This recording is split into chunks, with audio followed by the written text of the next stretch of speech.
Once again to the Heinz Legal webinar, a regular deep dive into the weird, wonderful world of strata and management rights in Queensland.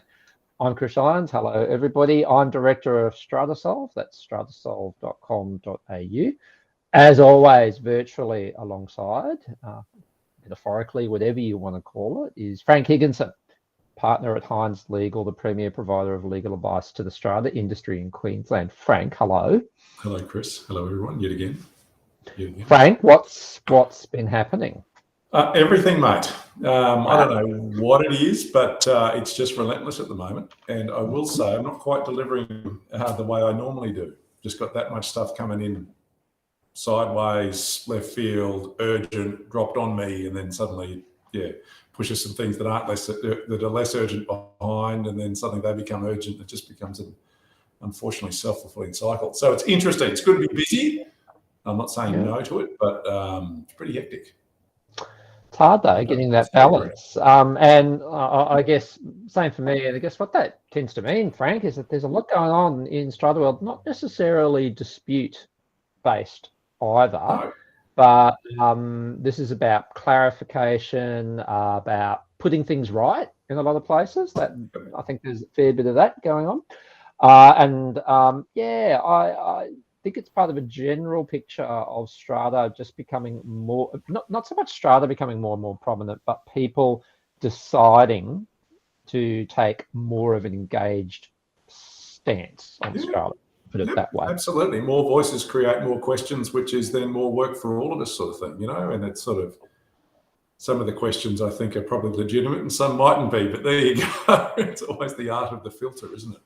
And we are but one of those voices. What are we going to put our voices towards on this broadcast? Well, we're going to do something. We'll get to that in just a minute, but just to remind everyone, a bit of quick housekeeping. For anyone who's listening in live via our YouTube channel, you can post your questions in the chat, and we will do our darndest to get to those as best we can. We always appreciate questions posed to us, keeps us on our toes.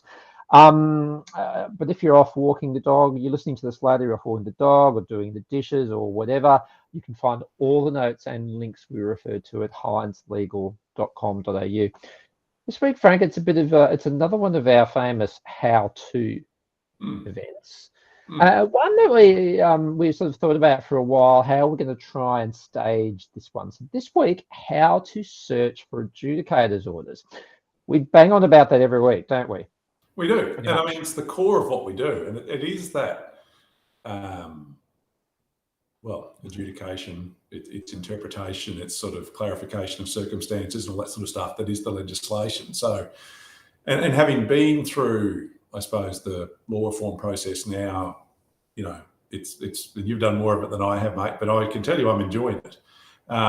Particularly with the new modules. You go through the consultation periods and you have these big discussions about whatever it might be, and should we do this and should we do that, and eventually there's some sort of consensus reached or not reached, and government comes out with legislation. And inevitably, as we did probably 2 years back now when the modules first arrived, despite all of that, there's still gaps. And so there's this element of and it's even interesting from a lawyer's perspective. You get lawyers from other jurisdictions come into Queensland. And you would definitely apply that from a strata perspective. I think we've probably got the most prescriptive strata legislation across the different modules, including BUGTA, than almost any other state in Queensland, and certainly almost any other country in the world, you'd almost say. And people come in here as lawyers and say, crikey, what a nanny state you guys are running. You've got all this regulation, you've got blah, blah, blah. And I get that in one sense. And then on the other hand, there's still gaps. So despite that nanny state, it is still not completely filled. And I don't know, so this is one for policy, what the answer is.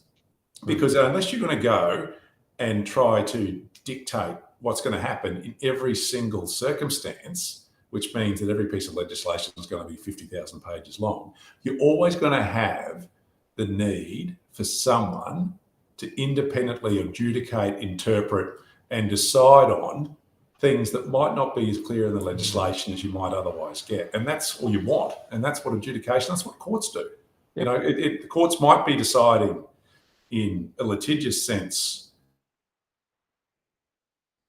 if she said he did a deal, he said, no, he didn't do a deal. Okay, that's an argument about who's got better credibility and that sort of stuff. But when it's down to statutory interpretation, which a lot of adjudications to me probably are, that's where AUSTLII and the Commissioner's Office and the adjudications that are published become so important.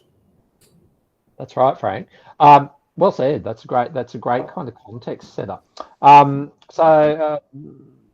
It's the how to search for orders that we're sort of talking about today. We're going to be looking shortly, when we do a bit of screen sharing in a minute or two, we're going to be looking at the website where you do that. It's called AUSTLII for short, and they're a not-for-profit, so we're not getting any referrals or any commissions. They're doing it for the love, which sounds like a weird thing to say, but they are. They are. Quick reminder, and the access there is free as well, so it's a massive resource to avail yourself of. Let's have a very quick 101 refresher about adjudicators orders, Frank, for everybody listening. Legally binding, so these are orders which can be enforced and appealed. Every single order is published, so that means every order that is dismissed, as well as every order which is accepted. It includes declaratory orders, so those are the orders to change financial years, for example. It also includes interim and emergency orders. There are such a thing as those. It also, Frank, includes referee orders made under BUGDA. So adjudicators, for BUGDA purposes, aren't adjudicators, they're referees. Unfortunately, probably don't have a whistle. They don't have yellow or red cards as much as probably some of them might like to from time to time. So when there's a BUGDA dispute that does fall within the jurisdiction of the Commissioner's Office, because not all BUGDA disputes do, the adjudicators act as referees for the purposes of making those decisions. Probably the biggest reminder of all that we would make is that orders are not precedent. So adjudicators are not bound by the so-called precedent established by another adjudicator. Even though they might literally be sitting side by side, they're not necessarily bound. I stress, they will endeavour, I think it's fair to say, pretty much all the time to try and be as consistent as possible. It doesn't automatically follow that the order in one case is the order made in the next case, even if the circumstances are just about identical. Yeah. But the way I always look at it, Frank, they're great guidance, aren't they? Absolutely.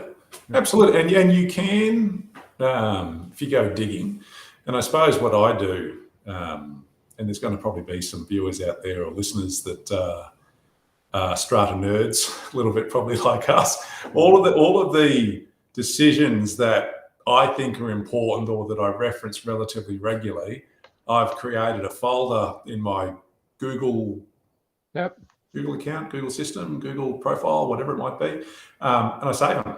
Me too. So I must have about 60 or 70 of the more regular ones there that are, I suppose, for me, that primary guidance and maybe the leading decision in my view in that particular topic or that issue.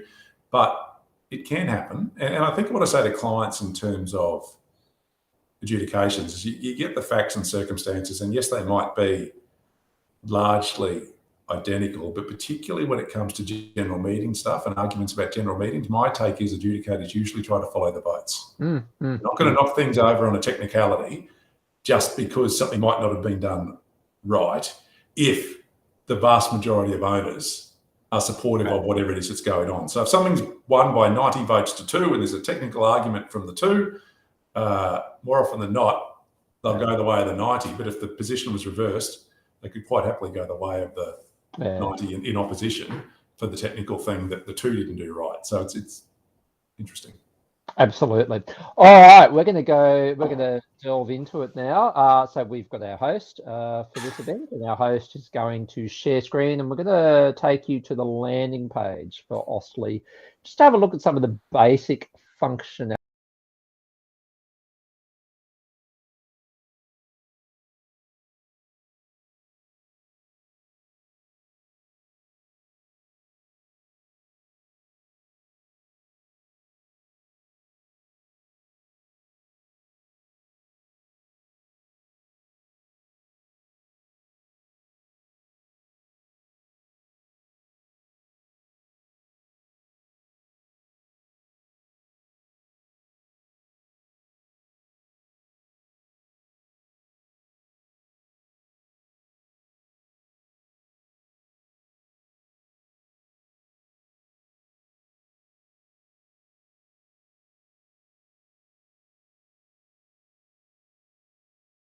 not so much the current, but sort of the recent additions to it all.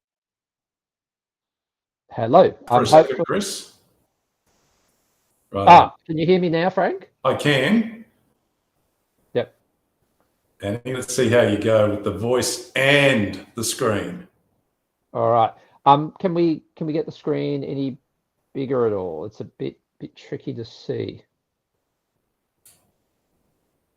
How good's the technology? This is great. It's like a PowerPoint screen that dies midway through. All right. We'll keep going. We'll keep going.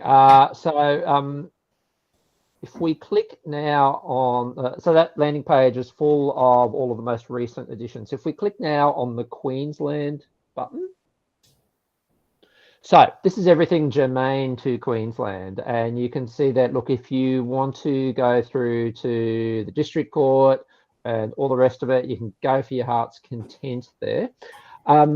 If we look, there's a listing there for Queensland.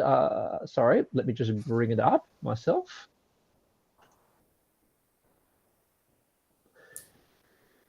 To our host there, if you want to scroll down to, it's the third tab up the top. We've got Queensland case law, and we've got Queensland legislation. If we want to click on Queensland legislation, this is where you can actually directly access body corporate legislation. And this actually, for some people, I think, Frank, they would be very used to dealing with the legislation.qld.gov.au Yes. website. Yes. This is actually a pretty good alternative. And I think it actually helps in terms of some of the searchability, because AUSTLII tends to link around with decisions and all that sort of stuff, whereas the Queensland government website doesn't necessarily do that. So I'd say internally, whenever we're doing research, for me, it's AUSTLII. Yeah. That's my default position with everything. All right. So you hit legislation, regulations, repealed legislation, acts as passed. If you want to be really specific and see what the BCCM Act said in 1997, you can go back and look at that 1997 Act before it was amended in 2003 and before it was amended in 2008. You can see the versions. So there's a complete historical database of everything. Now, if we go back to the all button, thank you. We scroll down maybe halfway. The way I always notice, everybody, it's the longest entry on the list. If we click on that, that takes us to our adjudicators listing, our adjudicators order listing. So here's a tip for everyone. If you bookmark that page now, you can come back to that on a regular basis and see when orders are updated. So the way it works is that the Commissioner's Office will upload orders as they're made. There was a bit of a time lag there a few months ago where they were, I think, a couple of months sort of out of whack on that, but they're more or less up to date now. But you can return to that bookmark over and over and maybe refresh, and you will see the latest additions. So when you see people like self or Frank or whomever put out a post about, oh, did you see this new case? Did you see that? That's where we find it from in that particular instance. So what we've got there are all of the orders listed by the ones that they start from the most recently published. We might open up an order at random, or not an order at random because we have actually pre-planned this, but we might open up an order at random. So Annie, that's the next one on the list, on the next link. And Chris, really interestingly, just it's funny, I'm sitting here looking at this website, not going where I need to go. So I suppose it's the difference between what I'd say is husband shopping and wife shopping. Husband shopping is go in, grab, go. Wife shopping is just stand around for hours and mingle and look and blah, blah, blah, and maybe not buy anything. But anyway, as misogynist as that might be. Well, let's call it traditional. Yeah, the most recent is the most recent cases. Then there's a little tab there for most cited. And there's also one there for the most accessed. And the most accessed AUSTLII case for the BCCM office is Artiq, which is the one on smoking. And I've never checked that tab before. Never checked that tab. And that was only 6 or 7 months ago. 2000, yeah, absolutely. So, and they're saying here, database statistics, nearly 14,000 documents, 281,000 accesses in the last 12 months. That's how many searches there have been of this database. That tells you something, doesn't it, Frank? Yep. It tells you that the interest levels in this sort of thing are really high up. We've got a few questions there about orders too. We'll get to those. We'll go back to that order we were looking at. Frank, do you just want to walk everybody through, just from maybe top to bottom, about what all the different sort of bits mean in this order? It is hard. Okay, cool. So interestingly enough, all of the orders are named by the building. So if it was Chris Iron suing Higginson Towers, it would be referred to as Higginson Towers. I shouldn't say suing, make an application against, because you don't sue people in this jurisdiction. Kind of the same, but yeah. Yeah, sort of thing. So you're bringing someone to heal, but regardless of who is the applicant, it's referred to by the building name. So I suppose that depersonalizes it a little bit. And for sport, if you're really interested, you can go and scroll through, and you certainly see some buildings that are there more than others. With all good legal things, there's a citation. So just to the right of the building name is that citation. So that'll be the year, QBCCCM CMR 234. So that's the Commissioner's Office case 234 of 2022. The same as every Supreme Court, District Court, Magistrates Court thing that's reported has a listing. Citation's pretty simple. It's the name of the building. It's certainly the parties then get named further down. So who are the people that are actually involved in this dispute? The scheme, which is the dispute. And then the jurisdiction is how the adjudicators actually get their jurisdiction to make a decision on this particular matter. And what they'll do is they'll mention that there straight up. So there's no argument that they can't be making a decision with respect to this. The application number and the decision date are obviously relevant. The decision of the adjudicator itself, because how many in there, Chris? 6 or 7? 7 at the moment, with apparently more to come. Right, okay. Because there was a bit of a budget increase for adjudications, wasn't there? Or the Commissioner's Office. So they'll name the adjudicator that actually makes the decision. They don't. Sorry, I was just going to say, Frank, they don't name the adjudicator by first name or gender, interestingly. There you go. No tricks. And then some catchwords. So what this is actually about. So, and that's the same. That presentation is fairly consistent with what goes on in every reported court decision. It just might take a slightly different look. But even if you go interstate, they've all got that same sort of basic detail. And then more importantly, you come down to the actual orders. So what orders have been made? So I'm granting this order, I'm dismissing this order, I'm granting Part A and not granting Part B, or whatever it might be. So if you really want to cut to the chase, you can see the outcome then straight away. And then after that is the reasons for the decision. And as Chris was saying before, this jurisdiction is really interesting in the context of the adjudicators have the ongoing unfettered ability to make an order that is just and equitable in the circumstances. So those circumstances are all important. So I think if you're ever looking to compare decisions, you've got to make sure you understand the reasons for that decision. And one of the arts of providing legal advice to clients when they've got a particular issue in front of them is making sure that you can distinguish what is relevant to your client's particular case from something that might not be supportive in a previous decision. And I think back to one of the questions there, Chris, from Bryce, in terms of, are adjudicators bound by Supreme Court judgments? Yes. So the way it works is Commissioner's Office, as the Commissioner's Office, can make orders that are just and equitable in the circumstances. But if there has been a decision made by a higher authority, such as the appeal, QCAT, Sydney's appeal jurisdiction, or the Supreme Court or the High Court, then they are bound by that decision. Full stop. So, and again, there's always arguments about how you distinguish things and all the rest of it. But yes, internally, they can do whatever they want, for want of a better phrase, as long as it's just and equitable. But if there's a decision on a particular point of law from a higher jurisdiction court, they're bound by that decision. Yep. Before we leave that screen, I just want to share one of my sort of favoured tips about orders on AUSTLII. Whenever I read a new order, the first thing I do, apart from reading which adjudicator made it, but that's just me because I know all those people. The first thing I do after that is I go right to the end. So if we can scroll right to the end.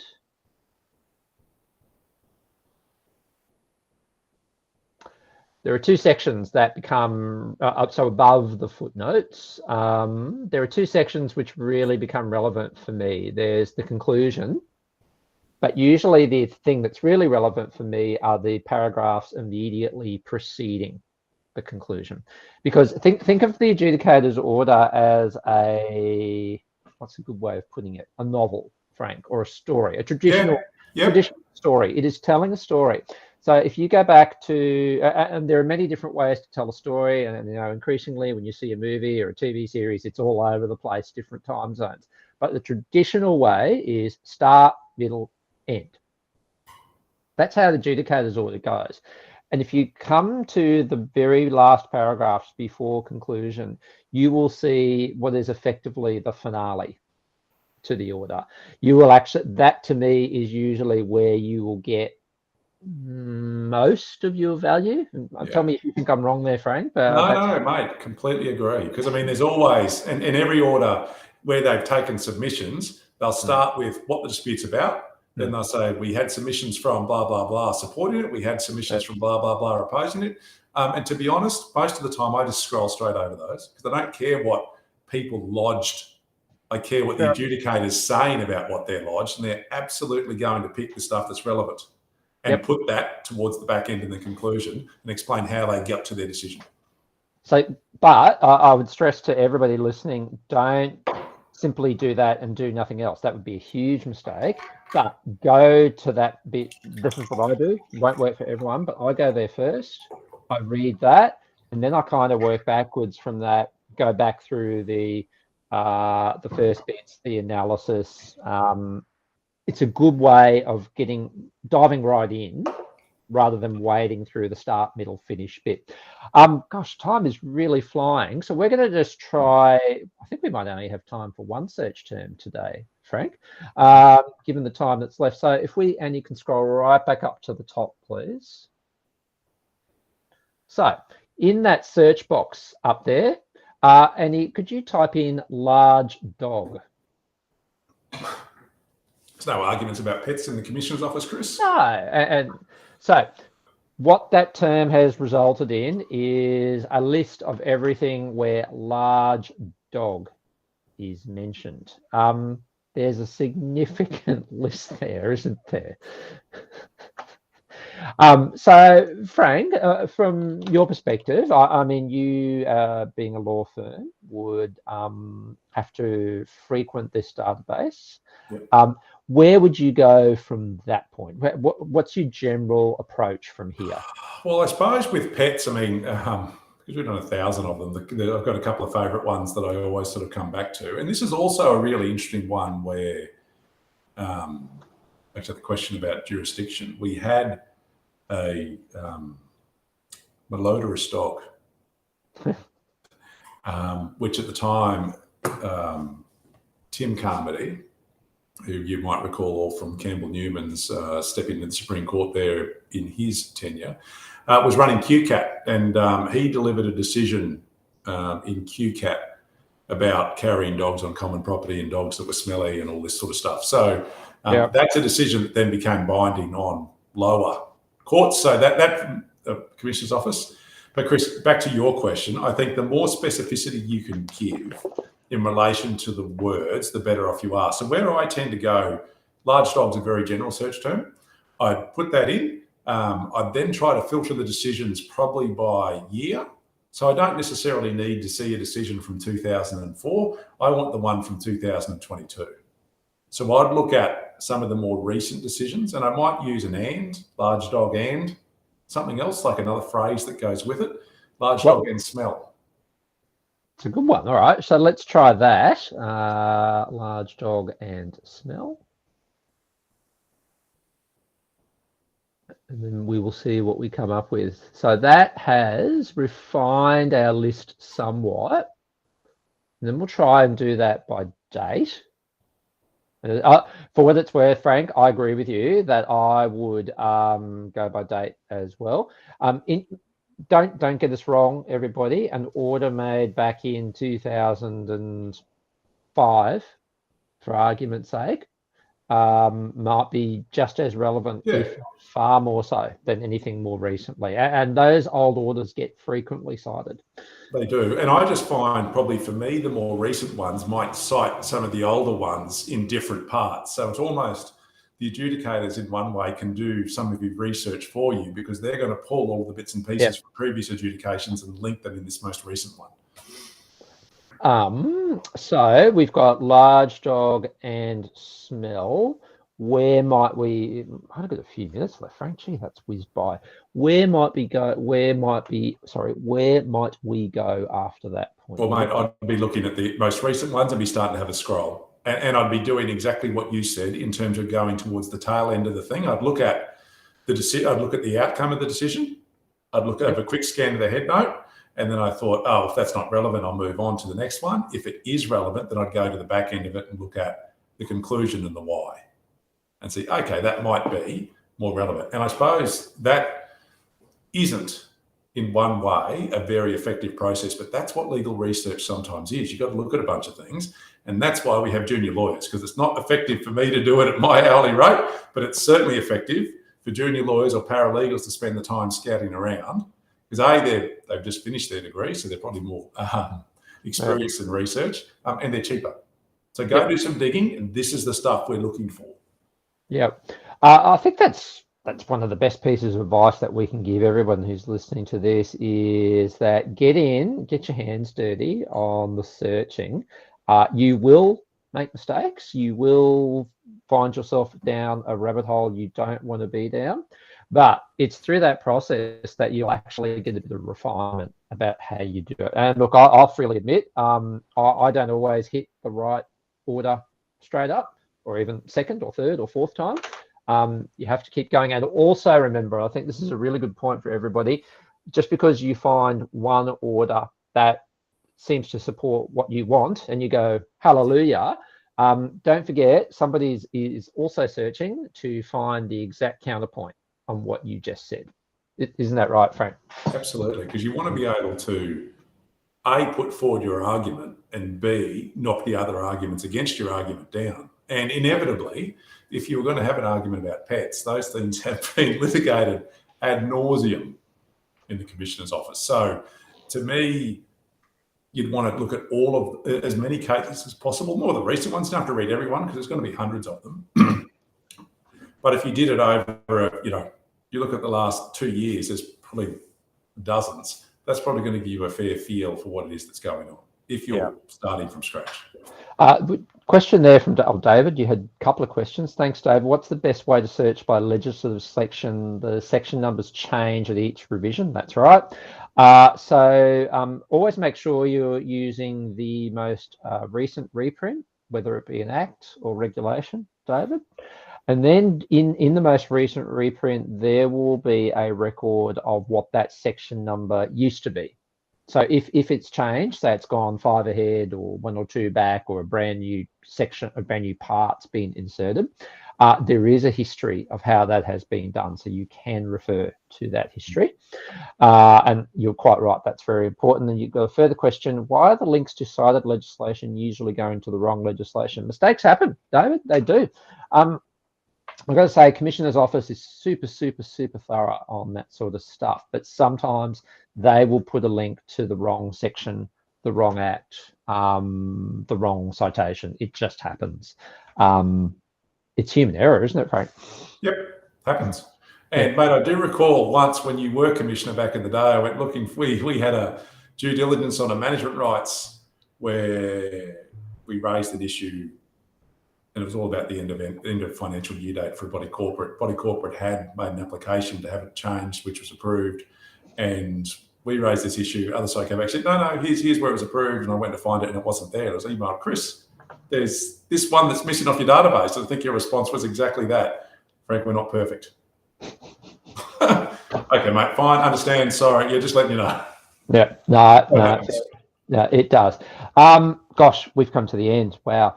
I think we could probably do that for hours, literally, that kind of searching assistance. But for today, on that note, that's all we have time for. So you can access the notes and the links that we spoke about at heinzlegal.com.au. You can access me at stratasolve.com.au. You can access Frank also. Well, you can't access him physically, but you can access his services at Heinz. You can't access me physically there. Anyway, at heinzlegal.com.au. Until next time, Frank, it's been a delight.